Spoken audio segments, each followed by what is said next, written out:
দাপর যুগ ছিল চতুর্থ যুগের তৃতীয় যুগ। এই যুগে ধর্ম, সত্য ও ন্যায়ের পথ থেকে মানুষ দূরে যেতে থাকে। তখনই কলিযুগের আগমনের সূচনা হতে থাকে।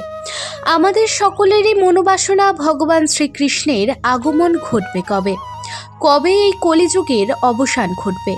চলুন আজ সংক্ষিপ্ত আকারে আপনাদের এই সকল প্রশ্নের উত্তর দিই। শুধু যাওয়ার আগে বলবো, আমার চ্যানেলটাকে সাবস্ক্রাইব করে পাশে থাকবেন, কমেন্টে লিখবেন জয় শ্রীকৃষ্ণ। কলিযুগ হবে ভয়াবহ ধর্মের অবক্ষয়। এই যুগের শেষে সমাজে ধর্ম, ন্যায় ও সত্যের অভাব দেখা দেবে। এই সময়ে দুর্নীতি গ্রাস করে খাবে মানুষকে, হত্যা করবে মানুষ মানুষকে। প্রতিটা যুগের শেষেই আমরা রক্তবর্ণতা দেখতে পাই।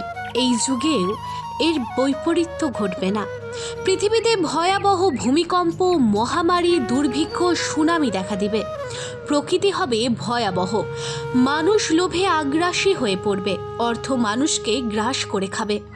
তখনই আসবে ভগবান শ্রীকৃষ্ণ কল্কি অবতারের মাধ্যমে। কলিযুগের তখনই সমাপ্তি ঘটবে। হিন্দু শাস্ত্র অনুযায়ী কলিযুগের মেয়াদ 4,32,000 বছর। বর্তমানে কলিযুগের 5,126 বছর কেটে গেছে। এর সমাপ্তি হতে এখনও 4,26,874 বছরের বেশি আছে।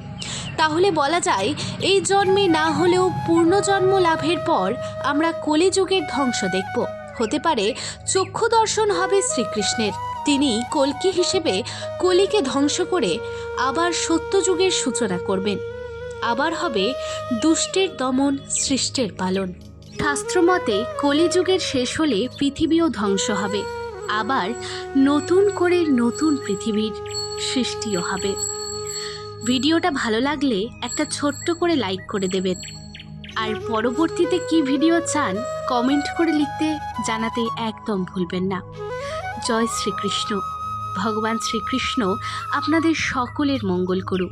আশা করি আজকের এই ভিডিওটা দেখে কিছু তথ্য পেয়েছেন। পরবর্তীতে আরও ভালো ভালো ভিডিও আনব। এটাই আমার প্রথম ভিডিও, তাই আজ এই পর্যন্তই। দেখা হচ্ছে আবার কোনো একটা নতুন ভিডিওতে।